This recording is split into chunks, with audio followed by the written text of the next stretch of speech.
Olá, estamos de volta com o debate Rede TV Eleições 2016 em parceria com o Portal UOL, a revista Veja e o Facebook com os candidatos a prefeito do Rio de Janeiro. Nós vamos agora às perguntas da população, que foram questões previamente gravadas com os cidadãos cariocas nas ruas, e a ordem definida para a resposta é da esquerda para a direita. Portanto, a primeira a responder será a candidata Jandira Fegali, do PCdoB, que está à nossa esquerda. Vamos ouvir a pergunta.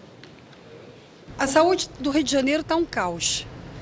Se o senhor for eleito, o que vai fazer para ampliar as equipes de saúde da família e como será o funcionamento dos postos de saúde que atendem a população? A senhora tem 1 minuto e meio para responder. Eu agradeço a pergunta, e é bom que seja uma mulher fazendo essa pergunta, porque são as que mais sofrem, porque são as que mais cuidam. Em primeiro lugar, as clínicas da família precisam ser ampliadas, porque há bairros onde a clínica da família atende um pedaço e não atende o outro da rua seguinte, porque falta, de fato, atendimento da atenção básica e, principalmente para quem trabalha até 19 horas, 18 horas, poder ter o terceiro turno quando volta para casa para ter o seu atendimento. Mas essa clínica também não pode mais ser por OS, porque a OS, além das denúncias de superfaturamento, elas reduzem as equipes, e as equipes precisam ser completadas. E essas unidades têm que ser articuladas com os hospitais atrás. O CISREG virou uma sigla maldita, porque por ineficiência de gestão da atual prefeitura, eles simplesmente só integram dentro do sistema de regulação o que é do município. Isso é ilegal. O correto é integrar os leitos estaduais e os leitos federais para garantir a celeridade dos exames, dos especialistas, também das internações necessárias. Mas também é importante dizer que nós precisamos tratar a redução da mortalidade materna.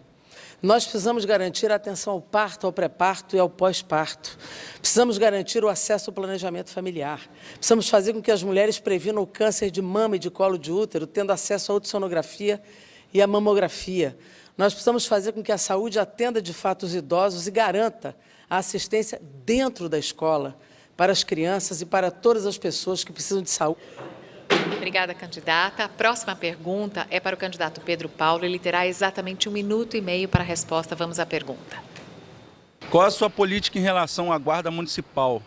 Tendo que a guarda ela tem sido um pouco rude com os comerciantes que se dizem legais e a prefeitura o tratam, às vezes, como ilegais. 1 minuto e meio. Olha, a pergunta dele fala sobre a questão do posicionamento da guarda em relação ao ambulante. Nós aumentamos o número de ambulantes licenciados. A guarda ela tem que trabalhar a ordem pública, mas tem que respeitar o trabalhador. E a guarda municipal tem outras funções também. Por exemplo, nesse governo, no governo do prefeito Eduardo Paes, que eu tenho a honra de ter sido seu chefe da Casa Civil de Governo, ela tem a proteção do patrimônio, a ordem pública. E eu quero introduzir também o trabalho da guarda na questão da segurança urbana, no patrulhamento preventivo. Eu vou treinar a guarda, equipar a guarda, colocar tecnologia na guarda municipal, identificando as principais áreas de incidência de roubos e furtos que cresceu nos últimos 2 anos.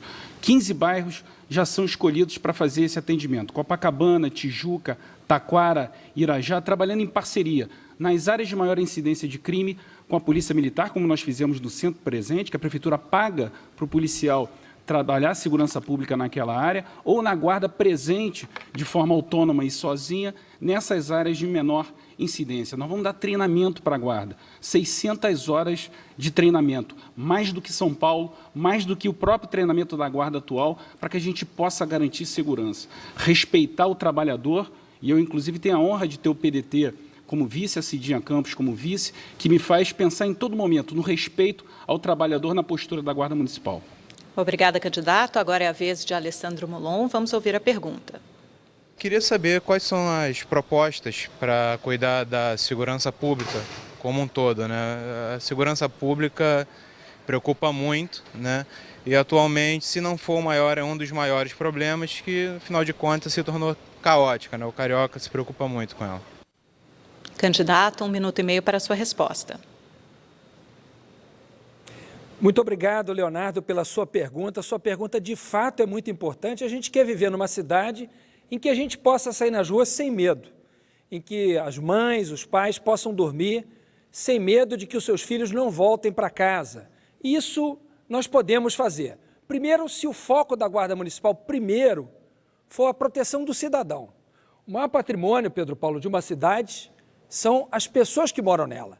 Não são os prédios, o patrimônio público, ou sequer a ordem. Tudo isso deve estar em função da segurança das pessoas. Essa vai ser a minha prioridade. Guarda Municipal trabalhando integrada com a Polícia Militar e a Polícia Civil, equipada com um rádio, para que ela possa dizer para as polícias o que está acontecendo se, por exemplo, testemunha um crime. Hoje em dia a Guarda trabalha isolada da Polícia Militar e Civil. Eu não consigo entender que ligação é essa da Prefeitura com o Governo do Estado, que na prática não garante segurança para o cidadão. Mas segurança pública é muito mais do que a sua guarda. É investir na prevenção, com ocupação de cultura, esporte e lazer para os nossos jovens. É educação desde a primeira infância, para disputar o destino de cada menino da nossa cidade com o tráfico de drogas. É também uma cidade mais bem iluminada, porque todos os estudos mostram que quanto mais iluminação, menos certos tipos de crimes são praticados. Quem diz que isso não funciona é porque realmente não entende nada de segurança pública. O próximo a responder a perguntas da população é o candidato Flávio Bolsonaro. Vamos ouvir a pergunta.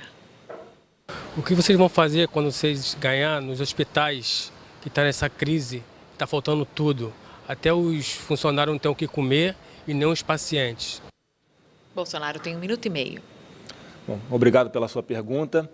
No nosso plano de governo, em primeiro lugar, nós vamos instalar em 100% das unidades de saúde o eSUS, que nada mais é do que a informatização de todo esse sistema para que seja ligado até a rede SUS e permita um melhor controle de todos os medicamentos, né, que saem de dentro dessas unidades, que permita a melhor compra desses medicamentos, evitando, né, que haja, por exemplo, a data de validade vencida e termos toneladas de medicamentos sendo desperdiçadas, né, por falta de planejamento do poder público. E, em segundo lugar, nós vamos também criar uma central integrada de regulações. Hoje, o CISREG, que deveria ser algo monitorado, capitaneado pela Prefeitura, não se fala, o CISREG municipal não fala com o estadual, que não fala com o federal. Isso precisa acabar. Então é possível, no mesmo sistema, olhar a quantidade de leitos que tem disponível e assim tentar acabar com o grande problema das internações. E mais, fazer parcerias também com os centros universitários, para que participem de todo esse sistema. E também, caso ainda assim haja necessidade de mais leitos, nós podemos fazer, como está no meu programa de governo, o Provida, que é um convênio com a rede privada de saúde, para que as pessoas não fiquem desassistidas. Infelizmente, com a crise do governo federal, muitas pessoas deixaram de pagar plano de saúde e estão inchando o serviço público na área da saúde. Obrigada, candidato. Vamos a mais uma pergunta agora para o candidato Marcelo Freixo. Se o senhor ganhar, como vai ficar a escola do meu filho? Lá não tem merenda e nós levamos do nosso próprio bolso. Eles fazem marmita e eles levam quentinha para o colégio. Isso é uma vergonha. Candidato, o senhor tem 1 minuto e meio. Olha, Letícia, que bom, porque a escola que você acaba de narrar é a escola do hoje, não é a escola do amanhã do Pedro Paulo, né? Que é uma escola que vai chegar e que não chega nunca. Por favor. Né? E é importante, porque é um relato sincero, honesto, de uma mulher negra, né, que tem o seu filho numa escola pública, e mulheres negras. Vocês do PMDB não costumam respeitar muito nem quando entrega a chave, né? Aquela cena patética, né, que vocês presenciaram. Mas enfim, quero dizer que essa escola é uma escola que tem que ter plano de cargos e salários, e o candidato do PMDB não fala a verdade quando diz isso. O plano de cargos e salários tem que ser unificado, Pedro Paulo. Tem que contar com funcionário, que vocês esqueceram. Inspetor de colégio hoje não existe. Porteiro de colégio hoje não existe. Porque vocês acham que só existe professor e diretor. Não é assim, vocês não entendem nada de educação. A escola do hoje, vocês têm que aprender a ouvir os educadores. Por isso que os educadores não gostam de vocês e estão votando na gente, né? Porque eles querem a mudança efetiva da escola pública hoje. E mais do que isso, a escola tem que ter autonomia pedagógica. A escola não pode ter um material didático, ou o que eles vão fazer, empurrados goela abaixo por fundações privadas que vocês fazem acordo, sei lá de que maneira. Né? Tem que ter autonomia, porque as realidades territoriais dessas escolas são distintas. E é evidente que vocês precarizaram as escolas. Olha o relatório do Tribunal de Contas. Quando vocês assumiram, tinham 15% de escolas precárias. Hoje, tem 43%. Olha o relatório do Tribunal de Contas. Vocês acabaram com a educação pública do Rio de Janeiro. Sem manifestações, por favor, para que a gente possa ir ao próximo candidato, que vai responder é o Índio da Costa. Vamos ver a pergunta. Gostaria de saber se existe algum projeto que possa retirar essas crianças da rua, das comunidades que passam o dia inteiro sem ter o que fazer, sem ter uma escola para ir, e se tem algum projeto de assistência social que possa orientar essas famílias, que deixe seus filhos, pelo menos durante o dia, horário de trabalho. 1 minuto e meio, candidato. Se tem criança que está na rua é porque não está na escola. E é crime a criança não estar na escola. Meu governo, efetivamente, eu vou oferecer educação por tempo integral. Aliás, é uma mentira do Pedro Paulo que há educação por tempo integral aqui na cidade do Rio de Janeiro. Não há nenhuma escola com educação por tempo integral. Tempo integral são 9 horas. A prefeitura diz que oferecerá 7 horas e meia. Mas se você for lá na Maré, que fizeram 40 escolas da manhã, apenas uma está funcionando e até meio-dia. De meio-dia às 2, não tem aula nenhuma. As crianças ficam lá como se aquilo fosse um depósito de crianças. No meu governo, educação por tempo integral vai ter 9 horas. E eu vou utilizar as mais de 20 vilas olímpicas que existem, vou utilizar os equipamentos de cultura da cidade, as naves do conhecimento e todos os outros espaços, porque educação por tempo integral não é o dia todo trancado dentro de uma sala de aula, brigando ali um aluno com outro, a professora repetindo. São 2 horas de português em bloco hoje, 2 horas de matemática em bloco. Ninguém aguenta isso. A ideia é que a criança aprenda o dia inteiro. Eu sou pai de 2 meninas, uma que tem 2 anos de idade e outra que tem 12. Eu sei muito bem o que é educação e eu vejo de perto a evolução diária. Cada criança fora da sala de aula por dia é um crime e as pessoas têm que ser penalizadas. Chama-se Eduardo Paes e Pedro Paulo. E a menor penalização é o seu voto. Escolha bem quem você vai eleger na próxima eleição. Obrigada, candidato. Carlos Osório vai responder a próxima pergunta. Vamos ver. Se for prefeito, o que o senhor vai fazer para melhorar a mobilidade do Rio? 1 minuto e meio, candidato. Hanna, nós vamos trabalhar o tema da mobilidade com profundidade. Primeiro, queria dizer para você o seguinte: a mobilidade urbana talvez seja o grande desafio do século XXI. As cidades que serão vitoriosas no século XXI serão aquelas que melhor enfrentarem esse desafio. Nós temos muita coisa a fazer no Rio de Janeiro com relação à mobilidade urbana, muita mesmo. E nós temos que ser objetivos e práticos. Não adianta sair prometendo para construir um monte de coisa, se nem o que está sendo construído será concluído até o final dessa administração. Nós vamos concluir todas as obras nessa cidade, absolutamente todas. O BRT Transbrasil, que sai um viaduto ali do meio da Avenida Brasil, em direção ao Trevo das Missões, que não termina e continuará assim até o final do ano, será concluído. E eu vou fazer o que sempre fiz. Vou estar nas ruas, vou estar acompanhando o desenvolvimento de todos os projetos e vou garantir que a mobilidade urbana avance na nossa cidade, fazendo uma melhor integração entre os modais de transporte e fazendo com que, primeira vez, a Prefeitura do Rio invista em apoio ao Estado, em parceria com a iniciativa privada, no avanço do metrô. O metrô é um meio de transporte por excelência na cidade do Rio de Janeiro. E, Hanna, você pode ter certeza absoluta, não vou fazer nada sem conversar com a população antes e vou estar na rua para garantir que o que foi feito funcione. Terminando esta rodada de perguntas da população para os candidatos, é a vez de responder o candidato Marcelo Crivella. Vamos à pergunta.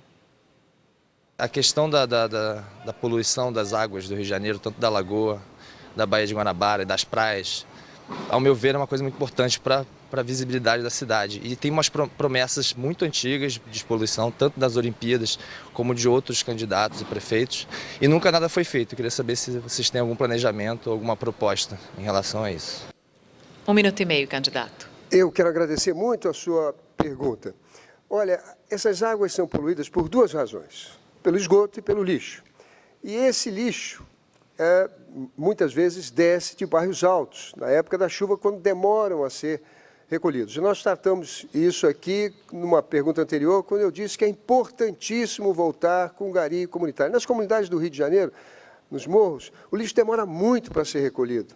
E em momentos de chuva, e o rio tem muito, eles vão ser carreados para os nossos rios, para as nossas lagoas, e também para a Bahia. Nós precisamos acabar com isso, voltando com o gari comunitário. Precisamos ter também de volta o Guardião dos Rios. E precisamos encanar todo o esgoto do Rio de Janeiro. Isso não é caro, isso não é impossível de fazer. As cidades do Rio de Janeiro, há várias cidades do Rio de Janeiro, por exemplo, Volta Redonda, que tem 100% do seu esgoto canalizado. E canalizado para onde? Para uma extração de tratamento de esgoto.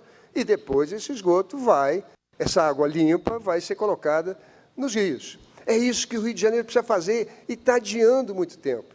Não é só a questão de despoluir as nossas lagoas, nossos rios e a nossa Bahia. É a questão da saúde. Nesses esgotos crescem muitos insetos, crescem também micróbios, vírus e bactérias.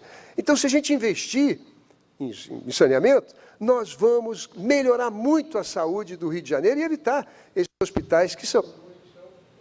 Obrigada, candidatos. Chegamos assim ao final de mais uma rodada, rodada de perguntas da população, o debate Rede TV, eleições 2016, em parceria com a revista Veja, o portal UOL e Facebook, volta daqui a pouco. Já teremos mais um confronto direto entre os candidatos à Prefeitura do Rio e também as considerações finais. Não saia daí, já.